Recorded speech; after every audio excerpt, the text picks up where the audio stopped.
Good morning, good afternoon, and good evening, ladies and gentlemen, all members of the True Heel Nation. This is your good brother J News with another edition of J News Japan. Welcoming you to the weekend update. Today we're going to be talking about Road to New Beginning, Saturday show January 23rd, and Road to Lions Break Contender that was aired on Friday night, January 22nd, 2021, 10 p.m. Eastern Standard Time on NewJapanWorld.com. First up, Road to New Beginning show, main roster stuff, took place at the Oda City General Gymnasium, what Kevin Kelly called the ancestral home of New Japan Pro Wrestling. It is the first arena where New Japan Pro Wrestling had their first show back in 1972 in Tokyo, Japan. Attendance for this particular show was 1,325 fans that were in attendance for the January 23rd show. And we will kick off the matches. First, match of the night tag team match. We had members of Suzuki-Gun, Doki, and Minoru Suzuki going up against members of the Bullet Club, the Master Heater himself, Jado, and the Booker Man, Gator. This match lasted 9 minutes and 27 seconds. And to say the least, this was probably the most one-sided match I've ever seen, where Jado and Gator took advantage of not letting Minoru Suzuki be the legal man in the match at all at any time during this match. Minoru Suzuki never got a tag. He did insert himself to obviously help out Doki at other parts during the match, always trying to run into the ring with a chair to blast those Bullet Club members who were part of the match. But to no avail, Jado and Gator were able to take advantage and separate Doki from Minoru Suzuki, and Suzuki having any sort of damage towards either Jado or Gator.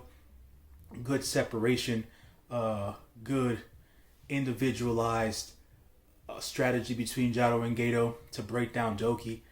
But alas, for like the last minute and a half of the match, Minoru Suzuki was able to get enough damage in as the illegal man of the match, separating Jado and Gator, and Doki being able to surprise Gator with the Jorge Rivera special roll-up pinning combination to get the win over Gator. We still have the brewing beef between Jado and Doki. They will have some sort of a special one-on-one match sometime either within the Road to New Beginning tour or within the next couple of nights, and or coming up towards one of the special shows, something Castle, if I'm not mistaken, before the New Japan Cup starts in March. So look forward to that. Minoru Suzuki and Gator aren't necessarily beefing. There's still the storyline where Gator seems a little bit distraught and not so focused due to Jay White no longer being around for the Bullet Club. For my sense of knowledge, I'm going to throw this out there to you guys just to see as to what you have to say about it. Today, or should I say for this show on the 23rd, it was the first time Kevin Kelly didn't necessarily say Jay White's name, which I found very specific, because before, during the previous shows, he would say Jay White this and Jay White that and Jay White this and Jay White that, but he only specified Gator's attitude or body language to the sense of, well, he hasn't talked to him in a while. So he wasn't specific about Jay White. I'm not too sure if Jay White is actually still a player in New Japan, if he's signed elsewhere at this point. I don't know what's going on. I thought this was all a work. I don't know what's going on. Usually when you don't necessarily know what's going on from a wrestling lore standpoint, it is a work.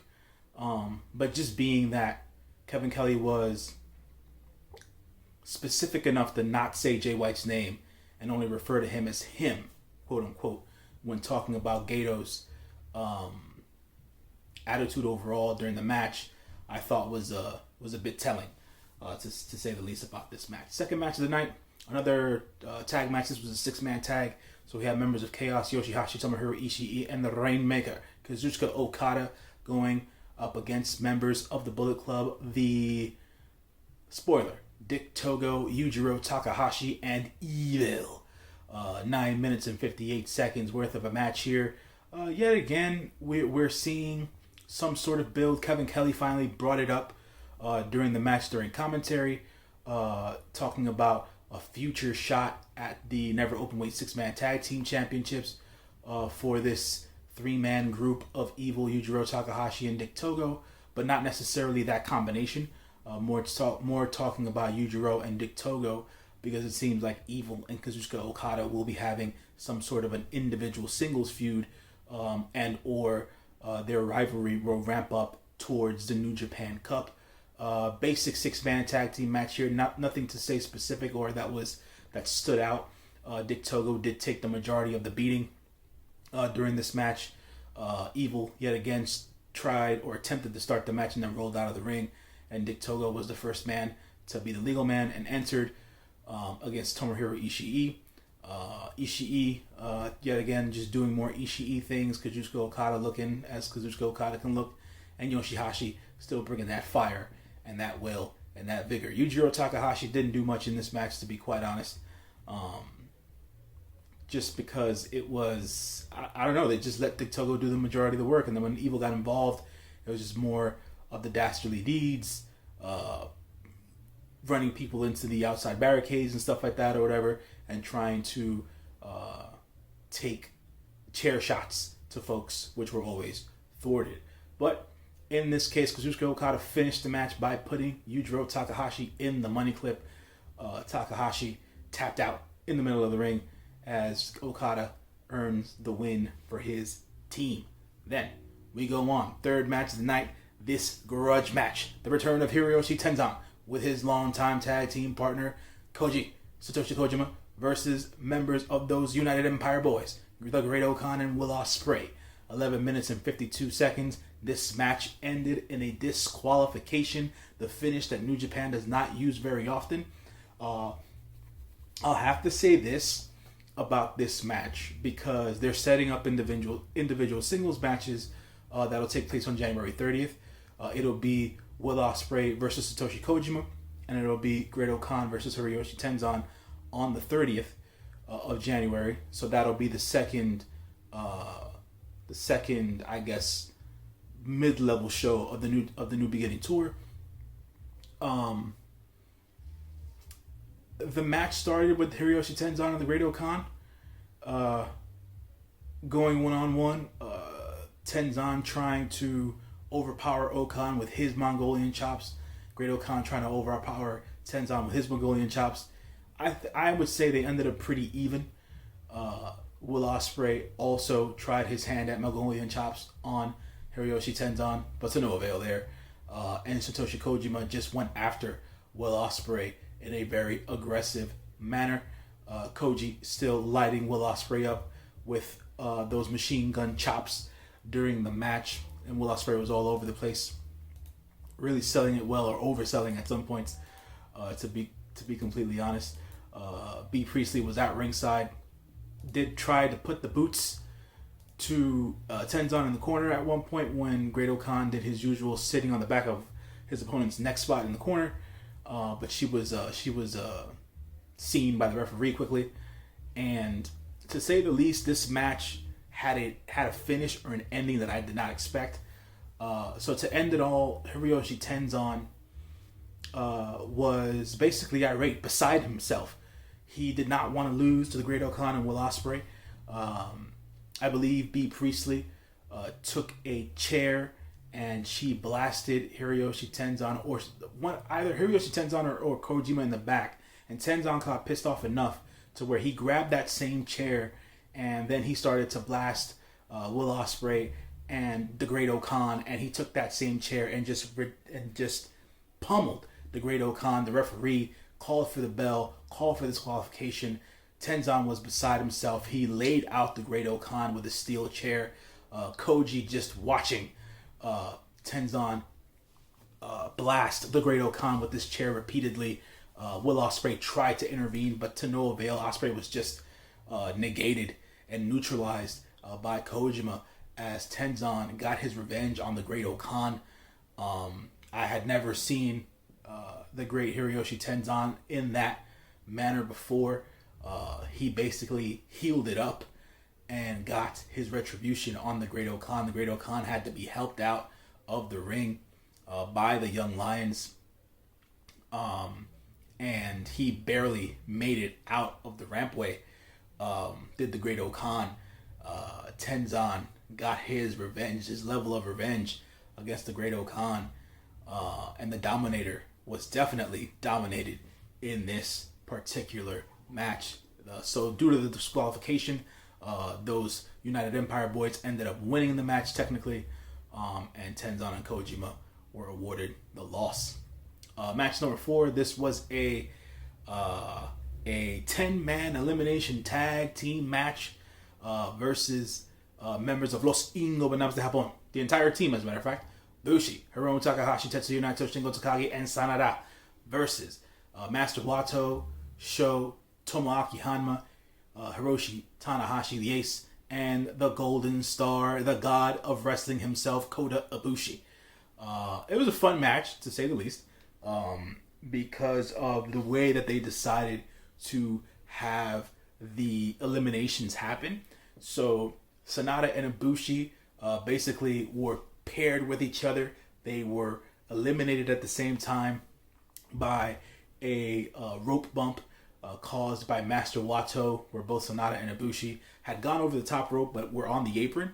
And then I believe it was Shingo who sent Master Wato into either Shingo or Takahashi, because it wasn't Bushi. It was Shingo or Takahashi that sent Master Wato into the ropes, and then Wato bumped both Sanada and Ibushi, and they fell off the apron, and Sanada and Ibushi were eliminated.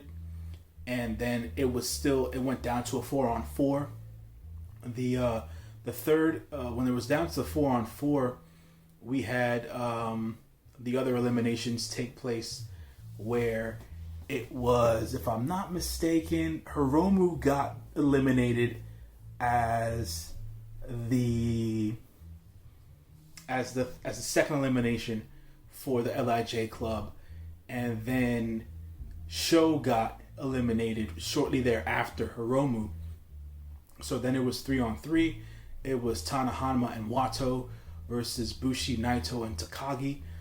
If I'm not mistaken here, Tana and Shingo were the ones who were eliminated after that. Not at the same time. It was, or were they at the same time? I forget if it was at the same time or not.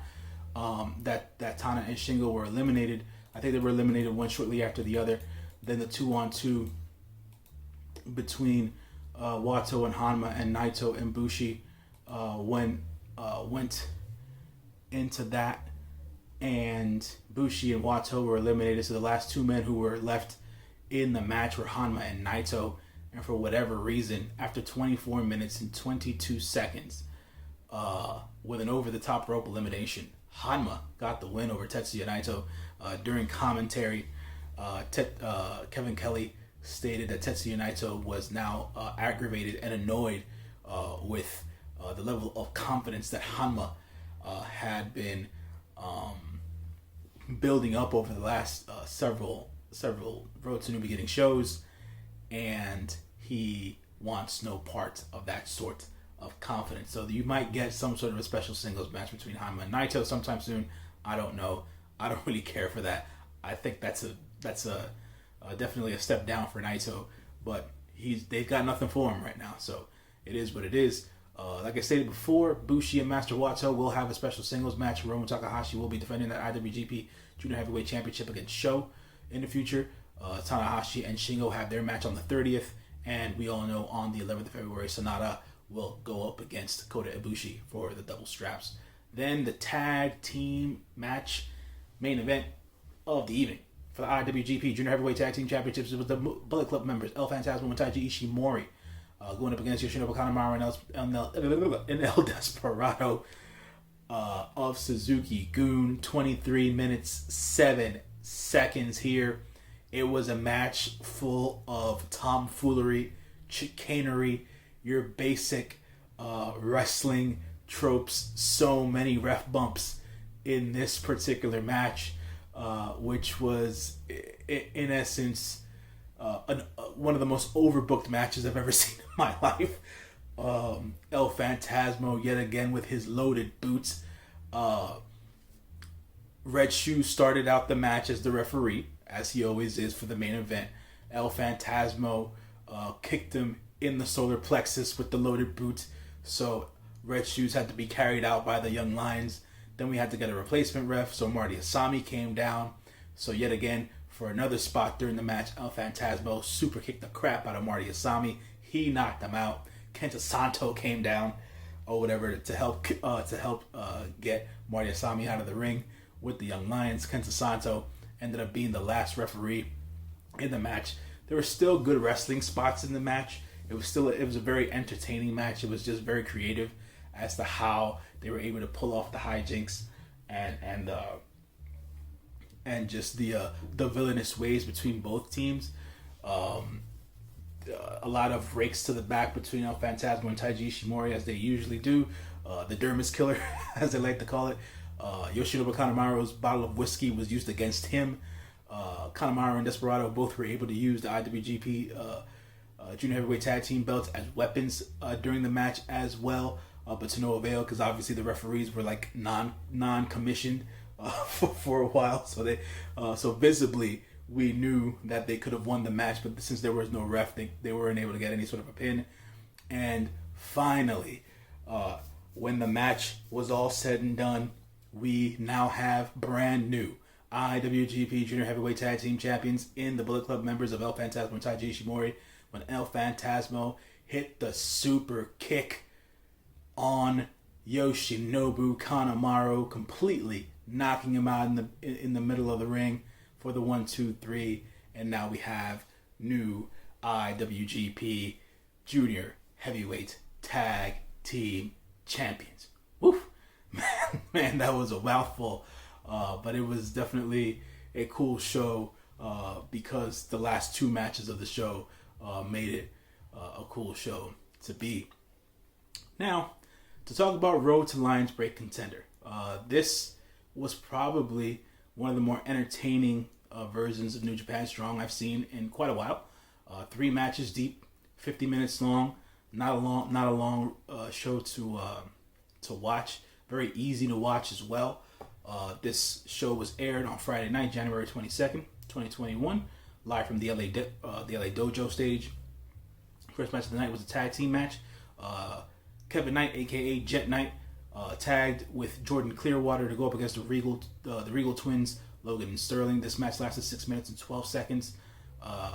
Jet Knight got hops for days. He's super athletic.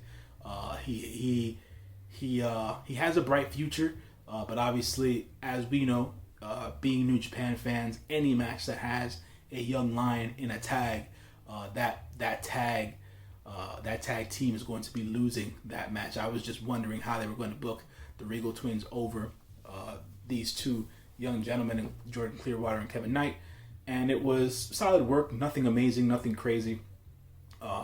Logan Regal was able to hit his double team spike DDT maneuver on Kevin Knight to get the win here. Second match of the night, we had the Battle of the Monsters. Brody King versus JR Kratos. 10 minutes, 9 seconds. These dudes, man, massive, beefy men. They went at it for that 10 minutes. Brody King with his hybrid style, JR Kratos with all the power and the strikes. These two guys just if they were allowed more time, probably would have killed each other. But it was a decent and solid big man match. These guys can move really, really well in comparison to other big men from the past. So it was just a cool match to see, especially when I saw Brody King hit the exploder suplex on JR Kratos into one of the corner turnbuckles. I didn't know if Brody King was going to clear JR Kratos, so JR Kratos' head from the mat. Luckily, Kratos landed safely at one point, and then towards the end of the match, they just went to blows and lariats and big boots and kicks. Jared Kratos slammed Brody King like 3 times. Brody King's no lightweight. He's at least 290, damn near 300 pounds. And he was able to pick him up with ease and slam him down. I agree with Kevin Kelly during his commentary. He said this is the most hurt I've ever seen Brody King in a match. Same thing here. I've been watching Brody for a couple of years. This is probably the most selling I've ever seen Brody King do in a match with pain on his face. So a really solid match. Kevin Kelly also mentioned during commentary that this feud just begun. It is far from over. And like I stated, 10 minutes, 9 seconds of match length. Short arm lariat wins the match for Brody King, which is probably the only part of the match that was a downer for me, because Brody wasn't able to hit the Gonzo bomb, right? And obviously Jared Kratos is a big dude, so being able to get that finish off on Jared Kratos is probably going to be left for a bigger feel match. But the short arm lariat into like not a slam, but more of a drive down into the mat finish was a little anticlimactic for me. But they were both spent, so I understood why the match ended so abruptly. But there will be future matches between Brody King and Jared Kratos to come. Then the third match of the night. This is an interesting match for me. Kevin Kelly mentioned that Ren Narita, former Young Lion Ren Narita, Kevin Kelly was very specific in saying that Ren Narita is no longer a Young Lion. He's on excursion at the LA Dojo, but he's not considered a Young Lion anymore. He went up against the debuting Bateman from ROH, and this match went 14 minutes and 53 seconds. This match was highly technical between Bateman and Narita. There was a lot of mat work done between the two, a lot of holds, a lot of switches and counters and things of that nature. A more traditional catch-as-can British match, if you want to call it that, between Ren Narita and Bateman, and it didn't look bad at all. They worked very well together. It seemed like they had a good chemistry.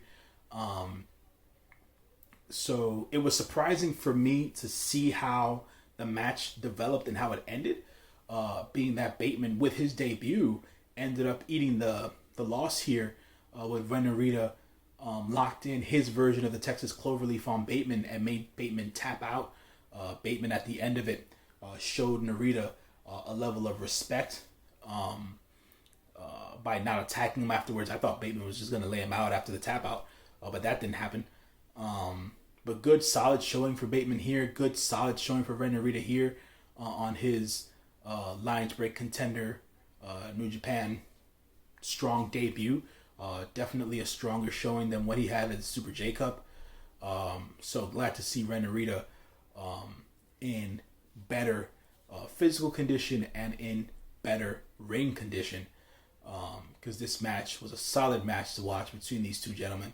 And for some apparent reason, even though Kevin Kelly didn't say anything during commentary, I feel like this rivalry or feud between Bateman and Narita is far from over. So, to go on into the future, next week, January 29th, Lions Break Contenders Road 2 will carry on. First match of the night will be between Young Lions, Clark Connors, and the DKC, who is now a Young Lion at the LA Dojo. Then we will have Rocky Romero go up against Chris Dickinson. The Dirty Daddy, the debuting Dirty Daddy Chris Dickinson will go one-on-one against Rocky Romero. Well, not debuting, because he debuted a couple of weeks ago, but it'll be his first one-on-one match. Then the main event of the night is going to be members of the Bullet Club, Kenta, El Phantasmo, and Hikuleo going up against Fred Rosser, TJP, and the debuting on New Japan Strong, Lee O. Rush. That's going to be taking place on January 29th, Friday, 10 p.m. Eastern Standard Time on NewJapanWorld.com. Then we have Night 6 preview of Road to New Beginning, which will take place on January 24th. We will have a 8-man tag to start the night. It'll be Suzuki-Gun members Kanemaru, Desperado, Minoru Suzuki, and Doki going up against Blue Justice himself, Nagata. We have Tiger Mask, Young Lion Yuya Uemura, and we also have here. Why am I forgetting his freaking name right now? Because he's not one of my favorites.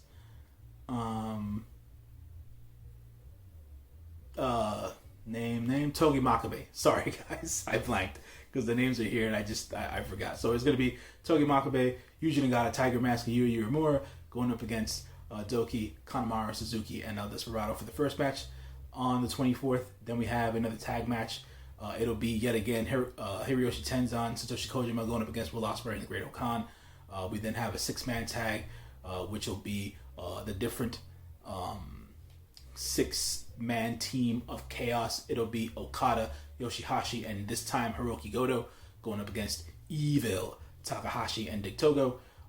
Then we will have a special tag match of Sho and Hanma going up against Naito and Hiromu Takahashi. And then the main event of the evening will be another 6-man tag of members of Los Ingobernables de Japón, Sanada, Shingo Takagi, and Bushi going up against Kota Ibushi, Hiroshi Tanahashi, the Ace, and way to the Grandmaster himself, Master Wato.